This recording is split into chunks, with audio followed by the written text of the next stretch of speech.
परम पुरुष एक ही हैं और वे सर्वदा कृपालु हैं।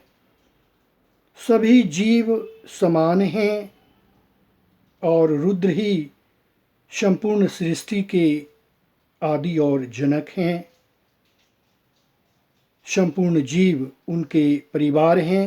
तो फिर सभी जीवों में असमानता क्यों? कोई जीव श्रेष्ठ नहीं है, कोई जीव हीन नहीं है। इसलिए हम सभी व्यक्तियों को इस पर ध्यान देना है। अगर कोई व्यक्ति विभेद करता है तो वह शत्रु के समान है। रुद्र का अर्थ होता है परमपिता, सृष्टिकर्ता और समय समय पर जीव को ध्यान देने वाला परम पिता।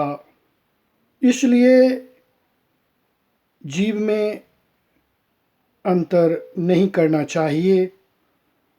हमें एक साथ मिलकर कोई कार्य करना चाहिए जिसमें न कोई श्रेष्ठ है और न कोई हीन है।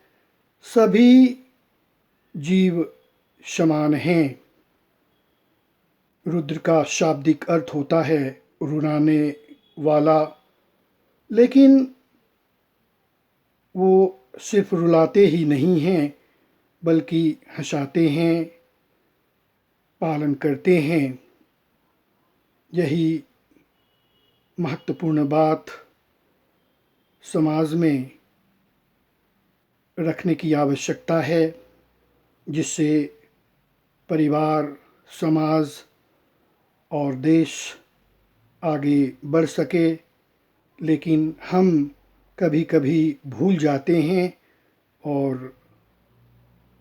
असमानता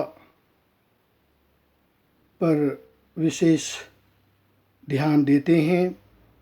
किसी को श्रेष्ठ समझते हैं तो किसी को हीन समझते हैं, जबकि ऐसी बात नहीं है। सभी समान हैं। अगर इस बात को हम सभी अपने आप में उतारें तो निश्चित रूप से समाज में, परिवार में जो समस्याएं हैं वो समाप्त हो जाएंगी।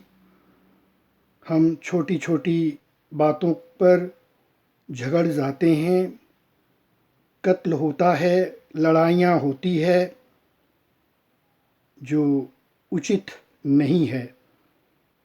हमें एक ऐसा समाज का निर्माण करना है जो समाजवाद हो।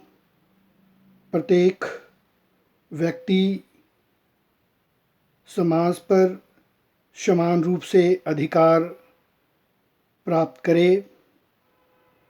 उत्पादन पर सभी व्यक्तियों का समान अधिकार हो।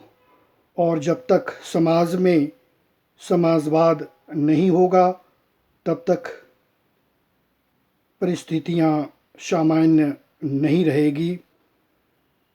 जैसा कि कार्ल मार्क्स ने कहा है कि समाज पर समाजवाद लाना होगा। प्रत्येक मनुष्य समान रूप से कार्य करेंगे, उत्पादन जो होगा समान रूप से वितरण होगा, तभी समाज का कल्याण हो सकता है। बहुत बहुत धन्यवाद।